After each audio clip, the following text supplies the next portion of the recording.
बिस्मिल्लाहिर्रहमानिर्रहीम, अस्सलाम वालेकुम। मेरा नाम है नवीद शेख और आप देख रहे हैं मेरा यूट्यूब चैनल। इमरान खान साहब जिस डगर पर चल चुके हैं उससे दिखाई देना शुरू हो चुका है कि वो अपने कारकुनों को सड़कों के ऊपर थकाने का प्रोग्राम बना चुके हैं।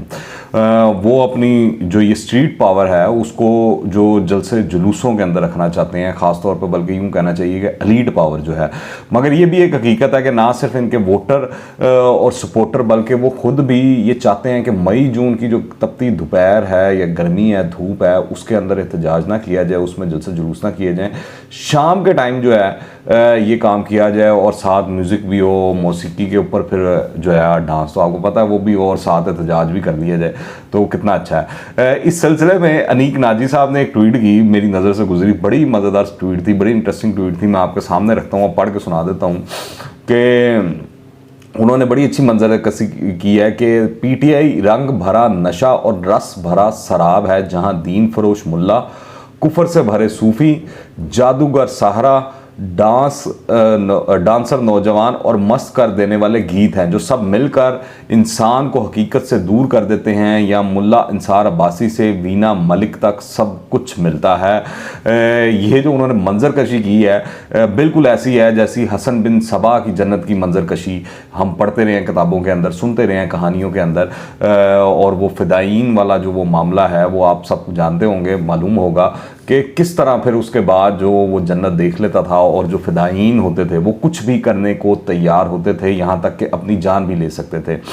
तो यूं ही इमरान खान साहब ने अपनी एक जन्नत बना ली है और इस वक्त जो इमरान खान साहब के खिलाड़ी हैं वो किसी भी तौर पर हसन बिन सबा के फ़िदायीन से कम दिखाई नहीं देते। वो चाहे सोशल मीडिया हो या स्ट्रीट के अंदर हो या जलसों के अंदर हो, तो वो यही दिखाई दे रहा है कि वो इमरान खान के एक इशारे पर, वो जो कहते हैं ना, हाजिर हाजिर लहू हमारा, कायद तेरा एक इशारा, तो वो उसके ऊपर अमल पैरा है। फ़िलहाल जो कप्तान के जितने भी खिलाड़ी हैं वो पता नहीं अब कप्तान के इशारे पर या बाकी लीडरशिप के इशारे के ऊपर सहाफ़ियों के ऊपर चढ़ दौड़े हैं। वो चाहे फिर हामिद मीर साहब हों, चाहे फ़हाद हुसैन साहब हों, आसमा शराजी हों, जितने आम नाम लेते जाएं उनको बड़े मसाइल हैं। अब मेरी समझ से बाहर है, पता नहीं क्यों उनको ये जो लोग हैं, ये सलीम साफ़ी वगैरह या दीगर जो हैं, ये इतने बुरे क्यों लग रहे हैं। हालांकि जो उनके अपने पॉलिश करने वाले कुछ लोग हैं उनकी ट्वीट्स भी जो हैं हज़ारों के अंदर चल रही हैं। उनके जो व्यूज़ हैं वो चाहे सोशल मीडिया हो या उनका जो एयरवे चैनल है जिसके बारे में पूरी तरीके इंसाफ ने कंपेन चलाया होती है कि जो है उसकी रेटिंग जो है छप्पड़ फाड़ आ गई है, वो सबको पीछे छोड़ गया है। तो उनको मेरे ख्याल से जब इतनी ज़्यादा व्यूज़ आ रही हों, सारी चीज़ें आ रही हों, रीट्वीट्स हो रही हों, तो उनको परेशान होने की ज़रूरत नहीं है उस मुकाबले में कि जिन लोगों की जो ट्वीट्स हों वो सैकड़ों के अंदर चल रही हैं रीट्वीट्स, उनके व्यूज़ भी हज़ारों के अंदर हैं, लाखों में नहीं हैं, और उनकी रेटिंग बकौल तरीके इंसाफ के जो है वो एयरवे के मुकाबले में बहुत ही नीचे है। सारों की मिला के भी वो एयरवे जितनी नहीं रेटिंग बनती, तो फिर परेशान होने की क्या ज़रूरत है इन लोगों से। दरअसल मसला ये है कि हक और हलाल के जो व्यूज़ होते हैं, रीट्वीट्स होती हैं, जो यह हक और हलाल की जो रेटिंग होती है वो हमेशा तकलीफ़ देती है, जो कि तहरीक इंसाफ को भी दे रही है, इमरान खान साहब को भी दे रही है, उनके खिलाड़ियों को भी दे रही है। इसलिए अब जो तहरीक इंसाफ के खिलाड़ी हैं उन्होंने सहाफ़ियों के घरों के बाहर भी एहतजाज करना शुरू कर दिया है।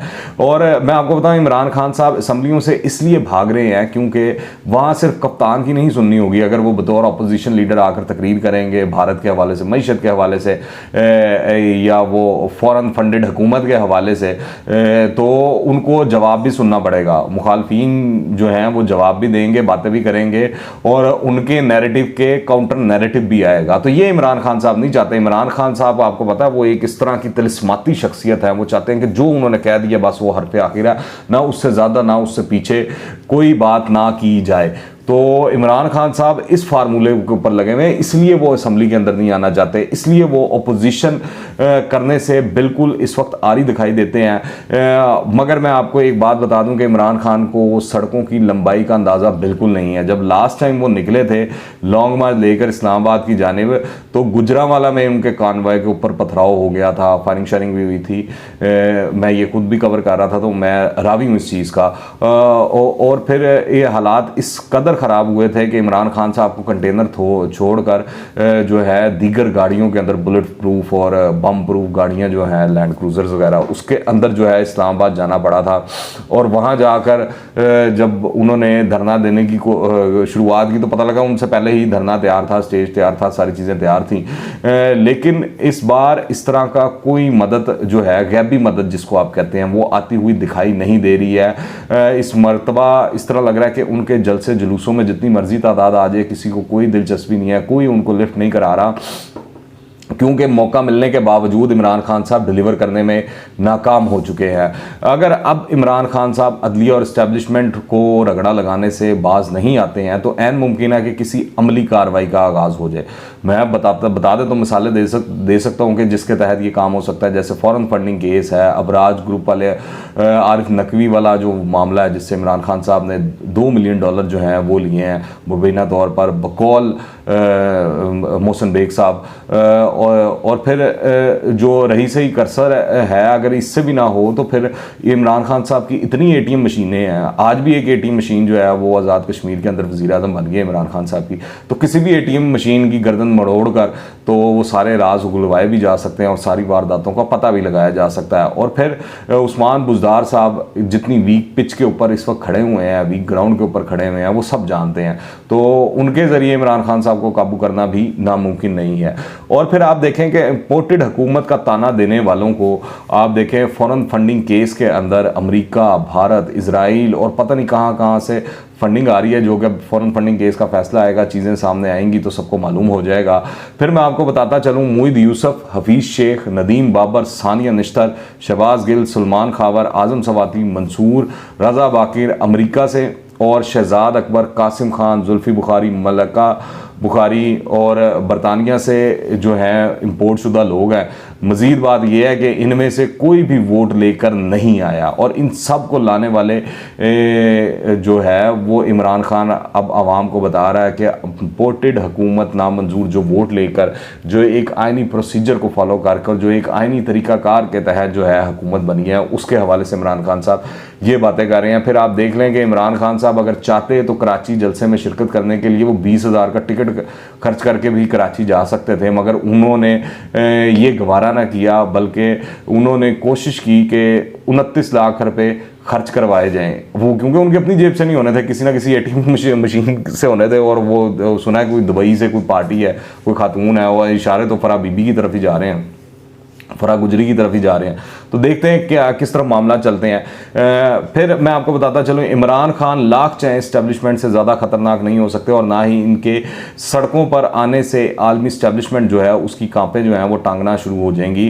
मैं आपको इसकी मिसाल दे देता हूँ एक बहुत बड़ी। आप देख लें ट्रंप कितना ताकतवर वज़ीर-ए-आज़म था, सदर था अमेरिका का, कि उसकी एक ट्वीट के ऊपर कैपिटल हिल वाला मामला हो गया, मगर क्योंकि अमरीकी इस्टेब्लिशमेंट बड़ी तगड़ी थी, जब उसने सोचा कि अब ट्रंप को बाहर निकालना और ये नहीं निकल रहा, तो आपने देखा ट्रंप को कैसे निकाला गया। यहाँ तक कि फ्रीडम ऑफ एक्सप्रेशन का जो ट्विटर हो, फेसबुक हो, अमेरिका हो, सबसे बड़े अलंबरदार हैं दुनिया में, पर ट्रंप की आवाज़ को ऐसे बंद किया गया, ट्रंप की सोच को ऐसे माइनस किया गया अमेरिकी माशरे में से कि आप देख लें आपको ट्रंप कहीं नज़र नहीं आता, उस हवाले से खबर तक नज़र नहीं आती है। बड़ी कोशिश की ट्रंप ने कि वो अपना सोशल मीडिया और वो सारा ये वो मामला करे, पर वो नहीं कर सका। तो अगर इमरान खान के ज़हन के अंदर ये है कि वो अगर सोशल मीडिया के थ्रू बड़ा इनकलाब ला सकते हैं, ये कर सकते हैं, तो एक स्ट्रोक ऑफ पेन के ज़रिए जो है उनके से ये तमाम सहूलतें वापस ली जा सकती हैं, जिस दिन ये फैसला कर लिया जाए, जिस दिन रियासत फैसला कर ले। फिर याद रखें कि अगर इमरान खान ने इदारों के ख़िलाफ़ ये हर्जा सराई बंद ना की, तो आपको याद है अल्ताफ़ हुसैन और नवाज शरीफ की तकारीर के ऊपर पाबंदी इस मुल्क के अंदर ही लगी है। उनका नाम लेने तक पे, उनको टीवी पर दिखाने तक पे, उनकी तस्वीर तक दिखाने तक पर पाबंदी जो है वो लगी है। और इसके लिए कोई इतनी बड़ी रॉकेट साइंस नहीं है, एक अदालत का फैसला चाहिए और एक पैमरा की हेयरिंग चाहिए। ये 2 दिन के अंदर ये बड़े आसानी से काम हो सकता है। तो अगर वो सोच रहे हैं कि वो बढ़ते चले जाएंगे, ये दरअसल उनकी रस्सी दराज की जा रही है इस वक्त। जब ये बहुत अपनी लिमिट में पहुंच जाएंगे तो जिस मर्जी चीज़ से वो उठाकर इनको बंद कर सकते हैं, सारा कुछ कर सकते हैं। बज़ाहिर आप देखें इमरान खान साहब 123 अरकान कौमी असम्बली के इस्तीफ़ों का तमगा सजाकर अवाम में निकले हुए हैं, मगर ये 123 भी पता नहीं 123 हैं कि नहीं है, और ये पता नहीं कबूल होते भी हैं कि नहीं हैं। लेकिन अगर इस्टेब्लिशमेंट चाहे तो उनके सीने पर खाली इनका अपना इस्तीफ़ा भी रह सकता है और बाकी सारे के सारे दोबारा से मुनहरिफ भी हो सकते हैं। ये ताकत है रियासत की। बदकिस्मती से इमरान खान साहब जो हैं वो सिविलियन आमरों के नक्शे कदम के ऊपर चल पड़े हैं और जमहूरी अमल से ज़्यादा इंतकामी कार्रवाइयों और प्रोपेगेंडे के ऊपर इस तरह लग रहा है कि उन्होंने यकीन करना शुरू कर दिया है। पर इंजाम जो है उनका मुझे कोई इतना ख़ास अच्छा दिखाई नहीं दे रहा, क्योंकि जिस जगह पर चल रहे हैं उसके बाद जो है सुबकी ही सुबकी है, ज़िल्लत ही ज़िल्लत है। आप इस हवाले से क्या राय रखते हैं नीचे कमेंट्स में लाजमी बताइएगा, और अगर आपने अभी तक इस चैनल को सब्सक्राइब नहीं किया तो कर लें। दुआ में याद रखें। टिल द नेक्स्ट टाइम, अल्लाह हाफ़िज़।